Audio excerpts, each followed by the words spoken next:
Welcome to the Pub Sports Radio NHL Play of the Day for Thursday, August 27th. It's the Western Conference semifinal Game 3 matchup tonight with the Vegas Golden Knights taking on the Vancouver Canucks. Vegas minus 200, favorite in Game 3, total 6 across the board. The Vancouver Canucks, I'll tell you what, no respect. I mean, 1-1 series tie. They get a 5-2 win in Game 2 of this series to tie up the series. And what do we see the very next game? We see the Vegas Golden Knights back to a minus 200 favorite. I'll be honest, I'm not laying minus 200 with Vegas tonight. If anything, I'd actually look to Vancouver at the value price. I do believe Vegas will play a lot better than they did in Game 2. They've been a good bounce-back team off a loss. They've been good in terms of scoring goals and putting the puck in the net when they've been held to 2 goals or fewer in their previous game. And that's absolutely the spot they're in tonight for Game 3.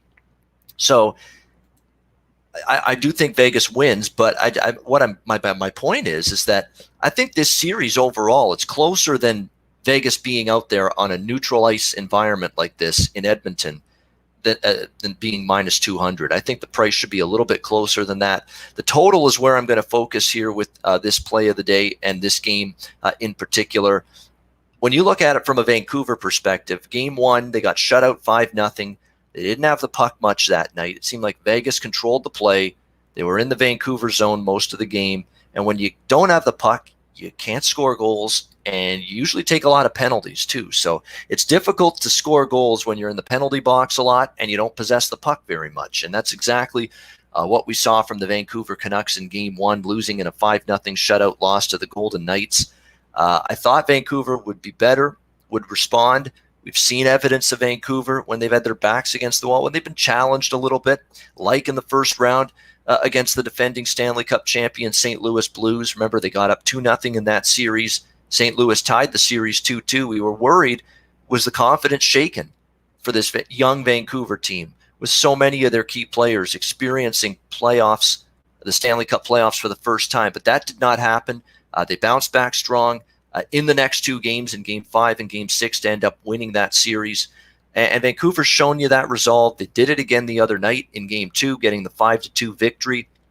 Elias Pettersson with a goal and 2 assists. Bo Horvat, who's been a great captain and is going to be a great captain for this team for many years to come. 2 goals in the Game 2 victory. And the Canucks welcomed back Tyler Toffoli from injury. And boy, was it a great sight to see him back. They acquired him at the trade deadline from the Los Angeles Kings for this reason, for the playoffs, to score big goals. He's been a good playoff performer in the past, going back to his time and tenure with the LA Kings. And boy, did Tyler Toffoli make an immediate impact, playing his first game since all the way back in Game 1 of the qualifying series against the Minnesota Wild, as he scored the first goal of Game 2 for the Canucks and really got them going early in that game, got the confidence level up after a tough 5-0 shutout loss in Game 1, and really Vancouver just rolled from there and played a really strong game. I do think Vegas will score a lot more tonight. They were held to 2 goals, but it wasn't for lack of trying. It wasn't for lack of shots. And more than anything, they already had, a decent amount of shots in Game 2 despite losing, but the Vancouver Canucks combined as a team for 40 blocked shots. That is a astronomical number. 40 blocked shots from a team in one game is a bit of an anomaly. You don't always see that every single game, even during the playoffs when, teams are obviously sacrificing a little bit more, getting in the shooting lanes, trying to block more shots and help their goalie out when the games get bigger, as they often do at playoff time. But still, even with all of that in mind, 40 blocked shots in one game is a lot. You got to believe Vegas is going to make some adjustments, maybe be a little bit more fine with their shots, just, wrist shots, just take a little something off it, to get it through the shot blockers and get it toward the net and the goaltender, Jacob Markstrom, who also had a good game in Game 2, 38 saves on 40 Vegas shots.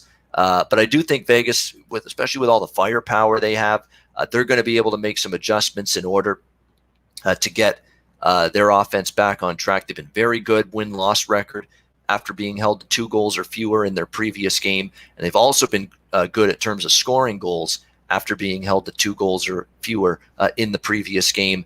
The over, I was on it in Game 2, and I'm going to come right back to it here in Game 3. It's worth noting The over's 4-1 in the last 5 head-to-head meetings between these two teams, and it's also the over 12-7 in the last 19 games played combined by these two teams here in the restart. I expect more of the same tonight. For my Pub Sports Radio NHL play of the day for Thursday, August 27th, we're going to go with Vegas, Vancouver, over 6, -110. That'll wrap it up. I'm Ian Cameron. Thank you for watching. Reminder to check out pubsportsradio.com every day for great sports betting content. Enjoy the games and good luck on this Thursday, and I'll be back with you tomorrow on Friday for another Pub Sports Radio NHL play of the day.